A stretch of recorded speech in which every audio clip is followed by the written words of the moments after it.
নিরানব্বই নামের মাঝে এক নাম তোমার রহমান, হাইরে এক নাম তোমার রহমান। রূপ দেখাইয়া বেলকি দিয়া জগৎ পাগল করিলা, মাশাআল্লাহ আল্লাহ আল্লাহ মাশাআল্লাহ আল্লাহ আল্লাহ। নিরানব্বই নামের মাঝে এক নাম তোমার রহমান, হাইরে এক নাম তোমার রহমান। রূপ দেখাইয়া বেলকি দিয়া জগৎ পাগল করিলা, মাশাআল্লাহ আল্লাহ আল্লাহ। হস্ত দিলা সে বিবারে, জিব্বা দিলা ডাকতে তারে। হস্ত দিলা সে বিবারে, জিব্বা দিলা ডাকতে তারে। নয়ন দিলা দেখিবারে, নয়ন দিলা দেখিবারে। এইসব তোমার কোন লীলা, মাশাআল্লাহ আল্লাহ আল্লাহ আল্লাহ। নিরানব্বই নামের মাঝে এক নাম তোমার রহমান, হাইরে এক নাম তোমার রহমান। রূপ দেখাইয়া বেলকি দিয়া জগৎ পাগল করিলা, মাশাআল্লাহ আল্লাহ।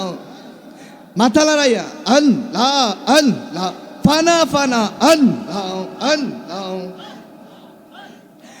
আমি বান্দা তুমি খুদা, মাঝখানে লাগাইলা ধন্দা। আমি বান্দা তুমি খুদা, মাঝখানে লাগাইলা ধন্দা। কিসের আবার বিচার আসার, কিসের আবার বিচার আসার। এইসব তোমার কোন লীলা, মাশাআল্লাহ আল্লাহ আল্লাহ মাশাআল্লাহ আল্লাহ আল্লাহ আল্লাহ আল্লাহ। নিরানব্বই নামের মাঝে এক নাম তোমার রহমান, হাইরে এক নাম তোমার রহমান।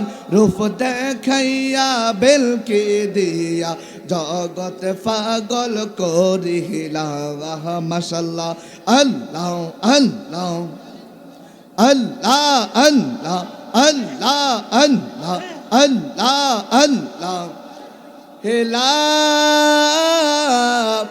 ইলাহা ইল্লাল্লাহু মুহাম্মাদুর রাসূলুল্লাহ সাল্লাল্লাহু আলাইহি ওয়াসাল্লাম।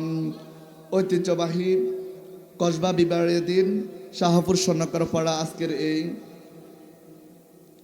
হযরত আব্দুল জব্বার শাহ রহমতুল্লাহির উফাত বার্ষিকী এবং মিলাদ মাহফিল উপলক্ষে আজকের এই ওয়াজ দোয়ার মাহফিলের সম্মানিত সভাপতি, প্রধান অতিথি, বিশেষ অতিথি, প্রধান বক্তা, বিশেষ বক্তা সহ প্রধান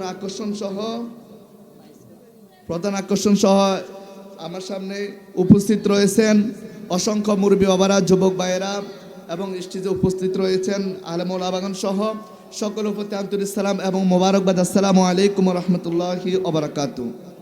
বাজান আমার, আমরা আজকে মাহফিল আসতে পেরে খুশি নে বেজার? জোরে বলেন খুশি নে বেজার? যারা বাইরে আজকে তবারক আসেনিও, হ্যাঁ আসেনি, যারা ঘুমায় আছেন আমরা তাড়াতাড়ি চলে আসেন। কিছুক্ষণের মধ্যে মিলাদ হবে, কিয়াম হইব, এরপর তবারক দেওয়া হবে। সবাই দৌড়ে বাড়ি থেকে চলে আসেন। তো আমরা আজকে আসতে পেরে খুশি নে বেজার? এই তো ফকির আব্দুল জব্বার শাহ রহমতুল্লাহির উরুস মুবারকে ফাতিহা শরীফ আসতে পেরে আমরা খুশি নে বেজার? জোর কারা কারা খুশি? দুই হাত তুলে দেখেন, নারে তাকবীর। এই আওয়াজে ওই তো না, হ্যাঁ সবাই জোরে তাকবীর দিতে পারবেন তো ইনশাআল্লাহ? নারে তাকবীর। এটার কয় আওয়াজ? মদিনা পৌঁছাই তো আওয়াজ, ঠিক না বেটি? নারে তাকবীর,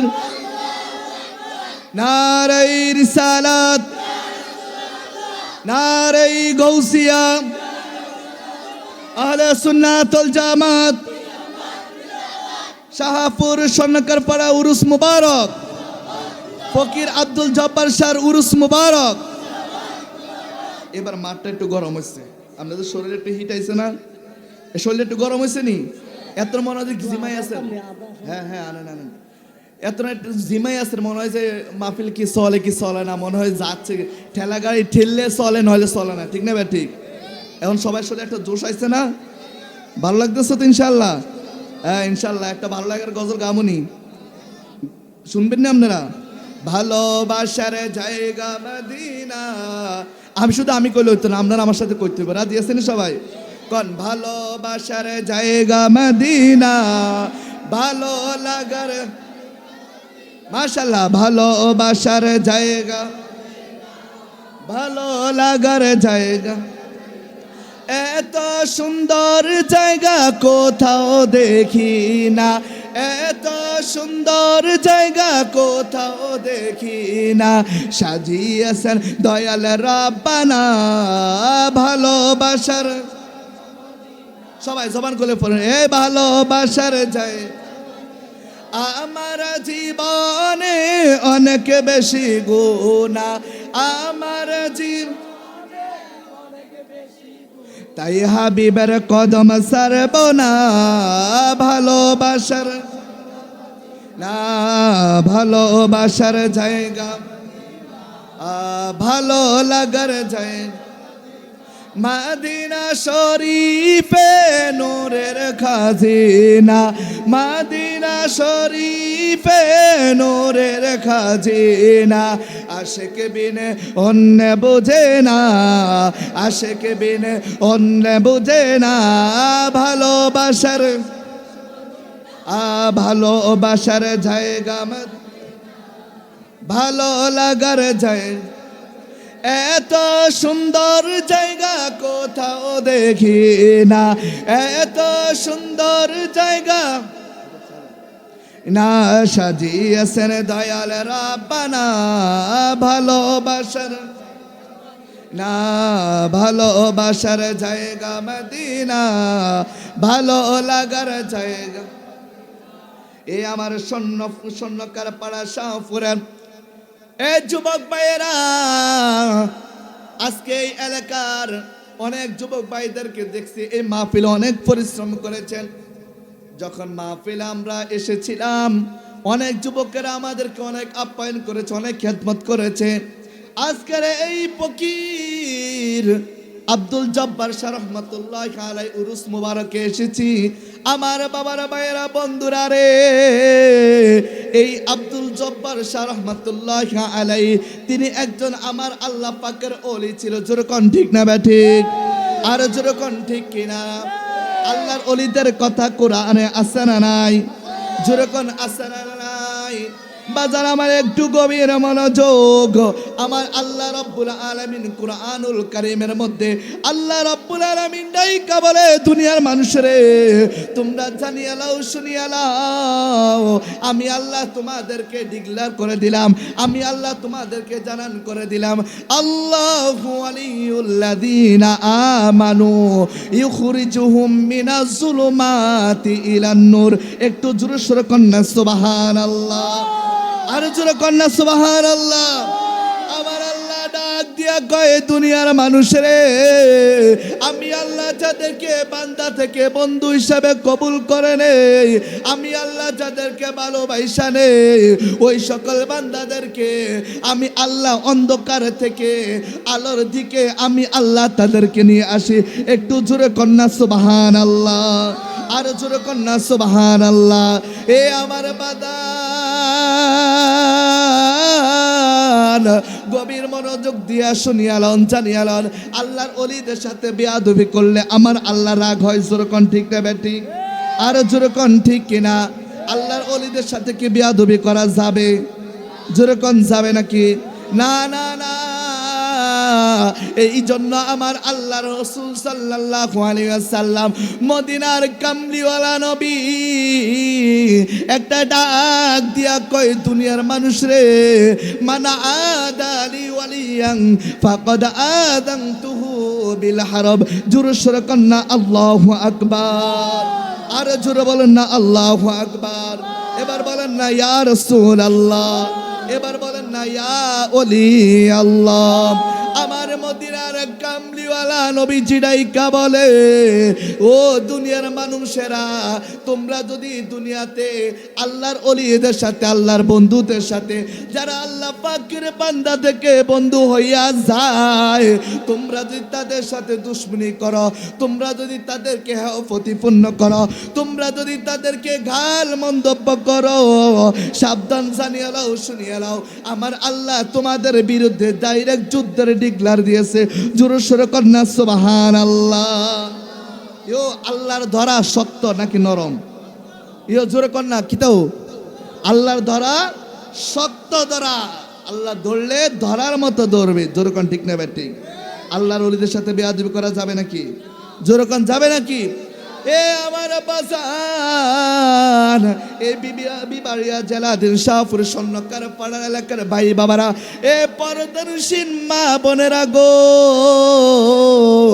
ও মা বোনেরা, একটু গভীর মনোযোগ দিয়ে জানিয়ে নাও, শুনিয়ে নাও, কেন আমরা আল্লাহর ওলিদের কাছে যাব, কেন আমরা আল্লাহর ওলিদের সাথে সম্পর্ক করব? আমরা জানতে শুনতে রাজি আছি না নাই? এও কেন আল্লাহর ওলিদের সাথে সম্পর্ক করবেন জানা দরকার আছে না নাই? আল্লাহ ওলিদের দরবার কেন যাবেন জানার দরকার আছে না নাই?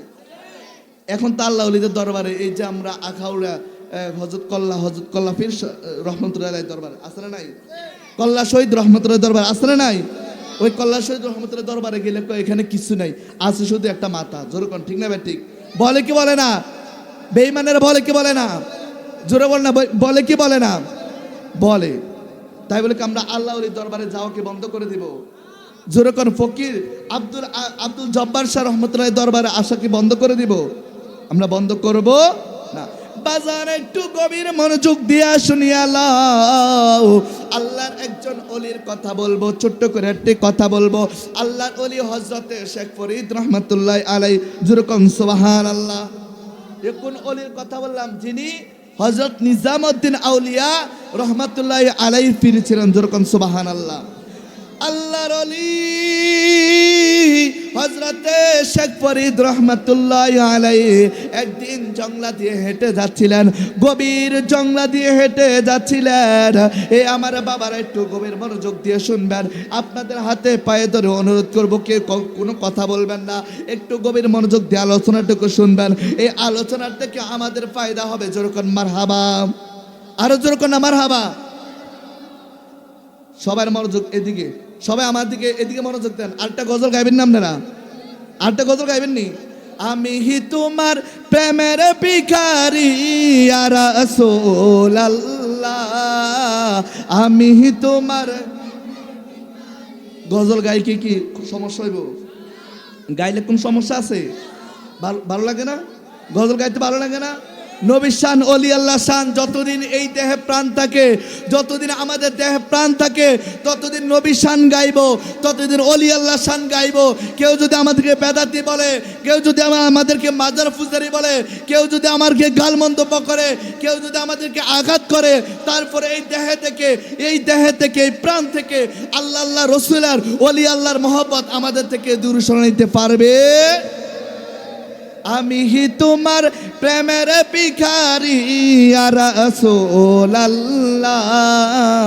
আমি হি তোমার, আরে আমি হি তোমার প্রেমের ভিখারি ইয়া রাসূলুল্লাহ, আমি হি তোমার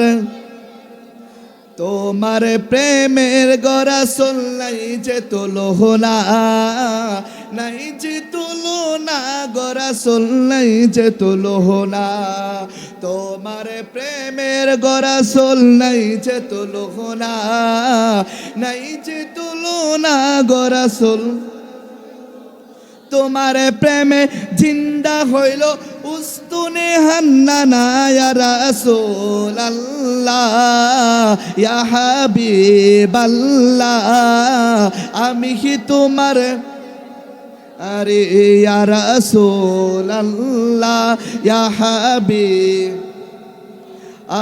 আমি কি তোমার প্রেমের। বলতেছিলাম বাবার আমার একটু গভীর মনোযোগ দিয়ে শুনবেন। আল্লাহর অলির দরবারে আসছেন আদবের জায়গা, যেরকম ঠিক না ঠিক? আল্লাহর অলির দরবারে কোনো বেয়াদবি চলবে, কোনো হই হাল্লা চিল্লাচিল্লি চলবে? আল্লাহর অলির দরবার আদবের দরবার। বাবা যদি আদব নিয়ে বসতে পারেন, হতে পারে আমরা এখান থেকে একজন আল্লাহর অলি হয়ে ফিরতে পারি কি পারি না? যেরকম পারি কি না? এই জন্য আল্লাহ রাসূল সাল্লাল্লাহু আলাইহি সাল্লাম বলেছেন, যিকরুল আম্বিয়া মিনাল ইবাদা ওয়া যিকরুস সালিহিনা কাফারা। যেরকম সুবহানাল্লাহ, আর যেরকম না সুবহানাল্লাহ। এ আমার শাহপুর স্বর্ণকার পাড়া এলাকার ভাই বাবারা গো, ও পর্দানসীন মা বোনেরা, একটু গভীর মনোযোগ দিয়ে লক্ষ্য করবেন। আল্লাহর অলির কথা হযরত শেখ ফরিদ রহমাতুল্লাহ আলাইহির কথা বলছিলাম, মনে আছে না আপনাদের? কার কথা বললাম? হযরতে শেখ ফরিদ রহমাতুল্লাহ আলাইহি। তিনি একদিন জংলা দিয়ে হাইটা যাচ্ছিলেন, হঠাৎ আল্লাহর ওলি শেখ ফরিদ রহমাতুল্লাহ আলাইহিকে আক্রমণ করে বসেন ডাকাত। তখনকার নিজামউদ্দিন আউলিয়া তখন ছিল ডাকাত।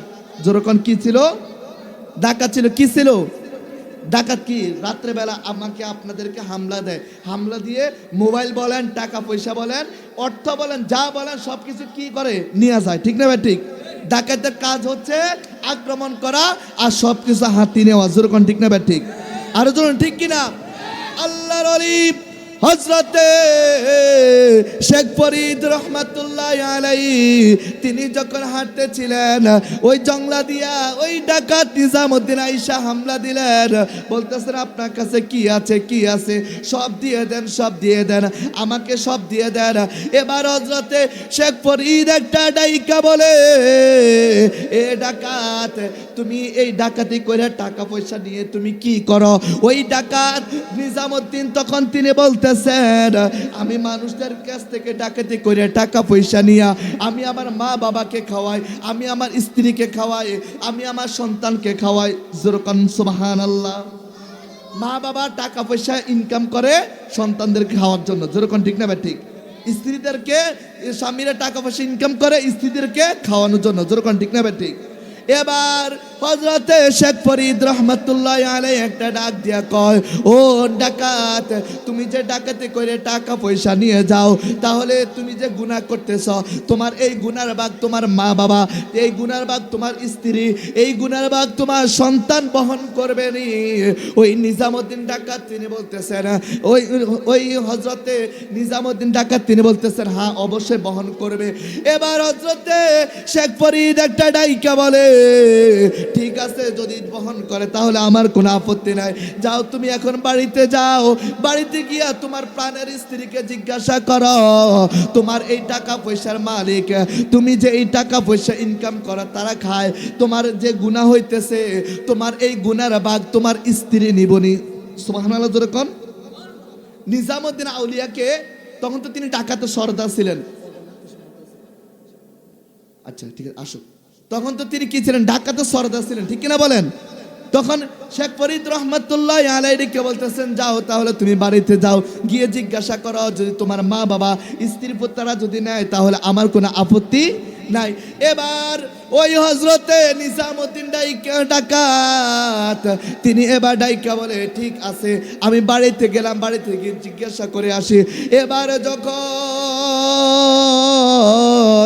ওই নিজামউদ্দিন ডাকাত তিনি যখন বাড়িতে গেলেন, যাওয়ার পরে তার প্রাণের স্ত্রীকে ডাইকা বলে, এ আমার স্ত্রী, তুমি তো জানো আমি ডাকাতি করে টাকা পয়সা এনে তোমাদেরকে খাওয়াই। কহ কি হইছে, তুমি খাওয়াও। বলতেছে, আমার যে গুনাহ হইতেছে তোমরা কি আমার এই গুনার ভাগ নিবেনি? এবার স্ত্রী ডাইকা বলে, স্বামী গো, ও স্বামী, আমার মা বাবা কি তোমার কাছে বিয়ে দিয়ে কি আমার মা বাবা কি কোন ভুল করেছে নাকি? যেরকম সুবহানাল্লাহ। মানুষের মেয়ে বিয়ে দেয় কার কাছে? স্বামীর কাছে। তো স্বামী কি করবে? বোর স্ত্রীর ভরণ পোষণ কে বহন করবে? স্বামী বহন করবে। কে বহন করবে? এটা স্বামীর দায়িত্ব, স্বামীর কর্তব্য। এবার সন্তানদেরকে ডাইকা বলে, এ আমার সন্তানেরা, আমি যে ডাকাতি করে এনে তোমাদেরকে খাওয়াই, তোমরা কি এই গুনার ভাগ নেবে রে? বলতেছে, বাবা তোমার কর্তব্য আমরা সন্তান হিসাবে আমাদেরকে খাওয়ানোর জন্য, তুমি ডাকাতি করে আনো না, কোথা থেকে আনো এটা তোমার ব্যাপার, আমরা কেন তোমার এই গুনার ভাগ নিব? জোর কোন সুবহানাল্লাহ। এবার প্রাণের মা বাবাকে ডাইকা বলে, ও মা, ও বাবা, আমি যে ডাকাতি করে এনে তোমাদেরকে খাওয়াই, তোমরা কি আমার এই গুনার ভাগ নিবে রে? ওই মা বাবা ডাইকা বলে, সন্তান রে, আমরা কি তোমাকে জন্ম দিয়া কি ভুল করেছি নাকি? তুমি সন্তান হিসাবে, আমরা মা বাবা বৃদ্ধা হয়ে গেলাম, আমাদেরকে তুমি খাওয়াইবা, এটা তোমার দায়িত্ব, আমরা কি তোমার গুনার ভাগ কেন নিব? যখন সুবহানাল্লাহ। এবার শেখ ফরিদ রহমাতুল্লাহ আলাইহি আবার ওই জঙ্গলার মধ্যে, এবার হযরতে নিজামউদ্দিন আউলিয়া এবার যখন তিনি জঙ্গলাতে চলে গেলেন, যাওয়ার পরে দেখলেন শেখ ফরিদ রহমাতুল্লাহ আলাইহি দাঁড়িয়ে আছেন। এবার জিজ্ঞাসা করা হলো, তোমার মা বাবা তোমাকে কি বলেছিল? তোমার মা বাবা তোমাকে কি বলেছিল রে? তুমি বলো, কি বলো? তোমার স্ত্রী কি বলেছিল আমাদেরকে একটু বলো। একটু দূর সে পড়েন, আল্লাহুম্মা সাল্লি আলা সাইয়্যিদিনা মাওলানা মুহাম্মদ ওয়া আলা আলি সাইয়্যিদিনা বুঝলাম না, কেউ উঠে যায় কেউ বসে, এটা তো বুঝলাম, এটা মাহফিলে আদব না। যখন ঠিক নেবে ঠিক, আমরা বসবো, কিছুক্ষণ বসবো, কোরআন সুন্নাহর আলোচনা শুনবো, ঠিক নেবে ঠিক। প্রতিদিনকে মাহফিল হয়? যখন প্রতিদিনকে এই জায়গায় মাহফিল হয়, এই বছরে একবার দুইবার হয়, যাতে করে মানুষ হেদায়েতের কোরআন সুন্নাহর কথা শুনতে পারে। যখন ঠিক নেবে ঠিক। আমার বাবারা, ভাইয়েরা, বন্ধুরা, গভীর মনোযোগ। এবার হযরতে শেখ ফরিদ রহমাতুল্লাহ আলাইহি তিনি নিজামউদ্দিন ডাকাতে ডাইকা বলে, তুমি যে ডাকাতি কইরা মানুষদের অর্থ সম্পদ হাতিয়ে নিয়ে যখন তুমি তোমার মা বাবাকে খাওয়াও, তুমি যখন তোমার এই গুনাহগুলো হইতেছে, তোমার স্ত্রী, তোমার মা বাবা, তোমার সন্তানাদি, তারা তো তোমার এই গুনার ভাগ বহন করবে না। ওই নিজামউদ্দিন ডাকাত তিনি সাথে সাথে ডাইকা বলে, এ আল্লাহর ওলি, তাহলে আমি কি করব? কি করব? জীবনে তো অনেক গুনাহ করেছি, জীবনে তো অনেক পাপ করেছি, কত মানুষদের থেকে কত টাকা পয়সা নিয়েছিলাম, এখন আমি কি করব? এবার হযরতে শেখ ফরিদ রহমাতুল্লাহ আলাইহি ডাইকা বলে, এ পাগলা রে, তুমি দেখো এই জঙ্গলার মধ্যে একটা মরা গাছ, যেরকম সুবহানাল্লাহ, এই মরা গাছের নিচে তুমি সেজদায় পইরা আল্লাহ তাআলার কাছে ক্ষমা প্রার্থনা করো। তোমার সারা জীবনে যত গুনাহ হয়েছে, এই গুনার জন্য তুমি প্রার্থনা করো। যতদিন আমার আল্লাহ তোমাকে ক্ষমা না করবে, ততদিন তুমি এই সেজদা থেকে মাথা উঠাইবে না। যেরকম সুবহানাল্লাহ। যতদিন তোমাকে আল্লাহ মাফ না করে, ততদিন তুমি মাথা উঠাইবে না।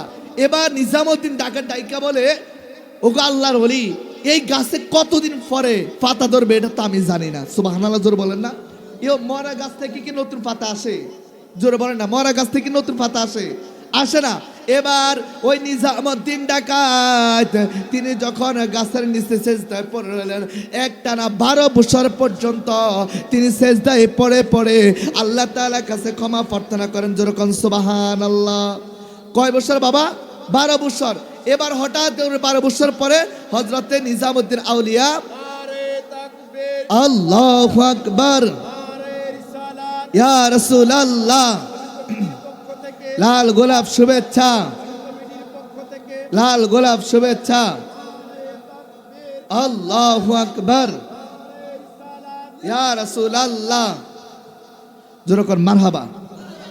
আজকের মাহফিলের প্রধান অতিথির মেহমান চলে এসেছেন, ইনশাআল্লাহ আমাদের আরো বড় প্রধান অতিথি আসবে। মারহাবা জোরে বলবেন না? হুজুর আসছে, আমরা খুশি নে বেজার? সবাই খুশি তো? 2 মিনিট একটু কথা চলবে হুজুর, 2 মিনিট কথা চলবে।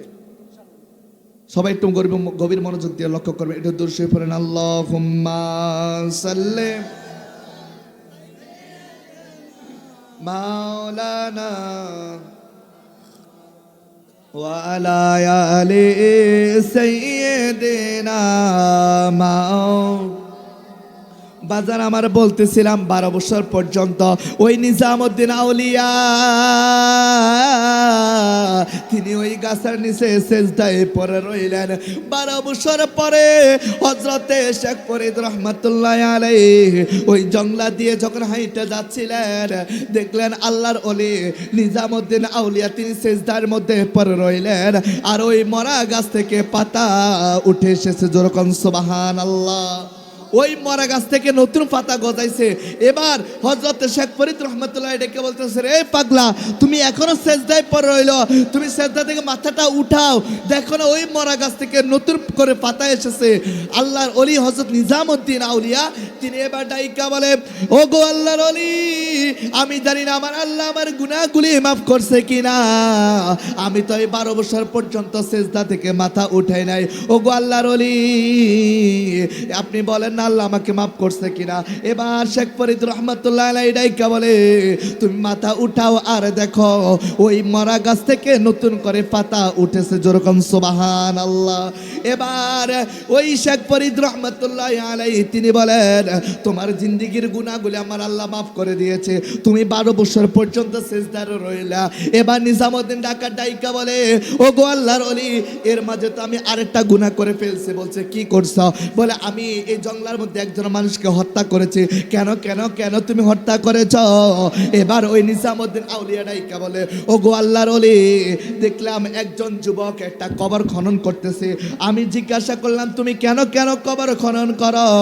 ওই যুবক ডাইকা বলতেছে, আমি কবর খনন করি গত কিছুদিন পূর্বে এই কবরের মধ্যে একজন যুবতী নারীকে কবর দেওয়া হয়েছে। সুবহানাল্লাহ।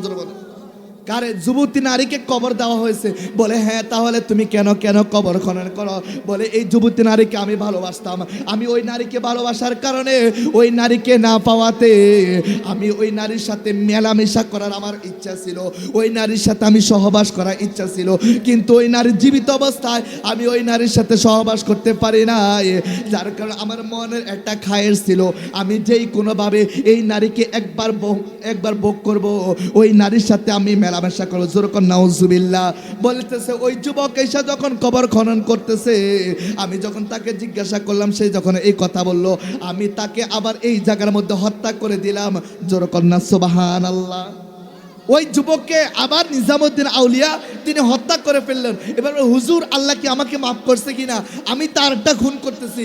আল্লাহর ওলি শেখ ফরিদ রহমাতুল্লাহ ডেকে বলতেছেন, তোমার এই হত্যার দ্বারা আমার আল্লাহ তোমার জিন্দেগীর সমস্ত গুনাহগুলো আল্লাহ মাফ করে দিয়েছেন। আরো জোরে বলেন সুবহানাল্লাহ। নিজামউদ্দিন আউলিয়া ভালো কাজ করেছে, সারা জীবন যদিও ডাকাতি করেছে, কিন্তু যখন সে আল্লাহর ভয় চলে এসেছে, শেখ ফরিদ রহমাতুল্লাহ আলাইহির কাছে গিয়েছে, আল্লাহ হেদায়েত দিয়েছে, ওই বান্দা ওই ব্যক্তি হেদায়েত প্রাপ্ত হয়ে সেও একজন আল্লাহর ওলি হয়ে গিয়েছে। আরো জোরে কন্যা সুবহানাল্লাহ। তাহলে আমরা আল্লাহর ওলিদের দেখানো পথে চলার দরকার আছে না নাই? আরো দরকার আছে না নাই? আল্লাহ পাক এই এলাকার এই যুবক ভাইদেরকে, বিশেষ করে আব্দুল জব্বার শাহ রহমাতুল্লাহ আলাইহির আজকের এই উফাতবাসীকে আল্লাহ পাক যেন ওনাকে আল্লাহ জান্নাত নসিব করুক এবং ওনার রুহানি ফয়েজ যেন আল্লাহ পাক আমাদের সবাইকে দান করুক। সবাই বলেন আমিন। হুজুর চলে এসেছে, আমি আর আলোচনা দীর্ঘায়িত করলাম না। সকলের কাছে দোয়া আছে, এখানে বিদায় নিচ্ছি। আসসালামু আলাইকুম ওয়া রাহমাতুল্লাহি ওয়া বারাকাতুহু।